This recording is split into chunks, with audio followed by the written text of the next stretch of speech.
নমস্কাৰ বন্ধুসকল, মই ৰাহুল। স্বাগতম জনাইছোঁ আপোনালোকক মোৰ অন্য এটা ভিডিঅ'লৈ। আজি বৰ্তমান ঘৰৰ পৰা ওলাইছোঁ। এতিয়া ঘৰ আহিছিলোঁ অকণমান আগত। ঘৰৰ পৰা এতিয়া গাড়ীখন লৈ ওলাই আহিছোঁ। ওলাই আহি আজি যাত্ৰাটো হৈছে মেডিকেলৰ পৰা আপোনাৰ নামচাইলৈ বুলি। সেয়া তাকে বোলো অকণমান দেখাবলৈ চেষ্টা এটা কৰোঁ আপোনালোকক।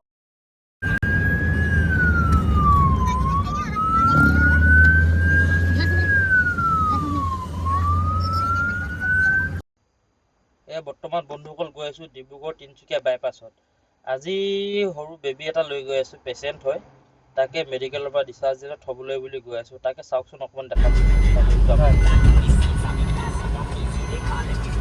নমস্কাৰ বন্ধুসকল, আজি যাত্ৰাটো গৈছিলোঁ অৰুণাচলৰ নামচাইলৈ। নামচাইৰ পৰা ঘূৰি আহিছোঁ, বৰ্তমান মহাদেৱপুৰ পাইছোঁহি। এয়া মহাদেৱপুৰৰ ৰাস্তা, বৰষুণ বতৰ। বাকী আহিলোঁ যেতিয়া অকণমান দেখাই দিওঁ বোলো। অকণমান বাউণ্ডাৰী আমাৰ ভাইটিকো লৈ আহিলোঁ আজি, মৰ্টিন ভাইটিক। বহুত দিন অহা নাছিলোঁ দুটাই লগতে। এতিয়া পাইছোঁ অসম অৰুণাচল সীমান্ত, ডিৰাগ গেট। ইফালে কাকপথাৰ, এইফালে মহাদেৱপুৰ। গৈ আছোঁ আৰু তাকে বোলো এইখন চাওক, মহাদেৱপুৰৰ টাউনখন অকণমান বোলো আপোনালোকৰ লগত শ্বেয়াৰ কৰি দিওঁ। এইফালে আহিছিলোঁ যেতিয়া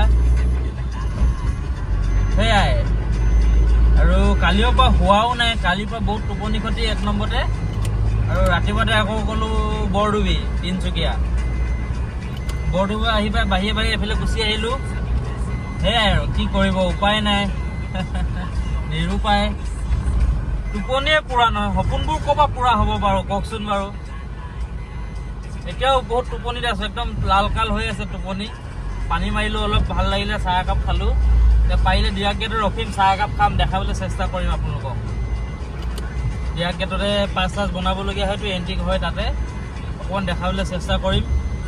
সেয়ে ভাবোঁ মানে নিজৰ টোপনিটোৱে যদি পূৰা কৰিব নোৱাৰোঁ, সপোনবোৰ ক'ৰপৰা পূৰা কৰিম, হয়নে নহয় কওকচোন বাৰু। তাকে ব'লকচোন, এই ডিৰাগ গেট পালোহি। অকণমান ডিৰাগ গেটখন চাওক আপোনালোকে।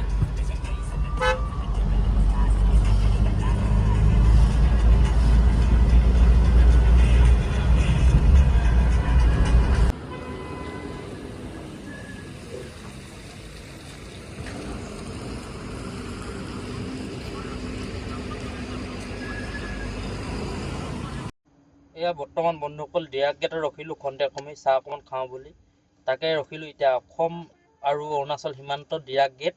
তাকে অকণমান চাওকচোন বাৰু। চাহ একাপো খালোঁ আৰু লাহে লাহে ওলাই গ'লোঁ। বৰ্তমান বন্ধুসকল ডিৰাগ গেটত ৰখিলোঁ, চাহ তাহ খালোঁ। চাহ তাহ খাই এতিয়া সোমাই গ'লোঁ কাকপথাৰ। কাকপথাৰৰ নামটো শুনিছেই চাগে। চাহ তাহ খাই এতিয়া গৈ আছোঁ ডিব্ৰুগড়লৈ বুলি। এতিয়া পাইছোঁ ক'ত জানেনে, কাকপথাৰ। এসময়ত বৰ ভয় লগা জেগা আছিলে, আহিবলৈও ভয় লাগিছিলে, যিহেতু এতিয়া দিনকালবোৰ অলপ বেলেগ আছিলে। আৰু এতিয়া বহুত বেলেগ হৈ গ'ল। আজিকালি জেগাবোৰ অলপ আপডেট হ'ল, মানুহবিলাকো বহুত ভাল হ'ল। আজিকালি কাকপথাৰ মানুহখিনিও বহুত বেছি ভাল হৈ গ'ল। মানে আজিলৈকে যিমানবাৰ আহিছোঁ এইটো চাই যে সহায়ে পাইছোঁ বেছিভাগ। যিমান পেচেণ্ট হওক, যি কেছ হওক লৈ আহিছোঁ তাতে। সেইকাৰণে অকণমান বোলো দেখাওঁ কাকপথাৰ জেগাডোখৰত, যিহেতু সকলোৱে মুখতে আছে নামেই কাকপথাৰ, নামটো ধুনীয়া। তাকে দেখাই দিলোঁ আপোনালোকক এপাক। মহেন্দ্ৰ হাজৰিকা ককাইদেৱে গাইছিলে গান এটা, এতিয়া উজনি অসমৰ কাকপথাৰত। এইবিলাক গান শুনিলে এনেই কিবা এটা ভাল লাগি যায়। এনেই আপোনালোকক অকণমান সোঁৱাই দিলোঁ। আপোনালোকে আকৌ বেলেগ কিবা বুলি নাভাবিব দেই বন্ধুসকল। এনেই আৰু গানটো অকণমান মনত আহিছিলে, আপোনালোককো এনেই অকণমান বোলো দেখাওঁ, সোঁৱাই দিওঁ। এয়া চাওকচোন কাকপথাৰ ৰাজপথ বৰ্তমান কিমান নিজান হৈ আছে।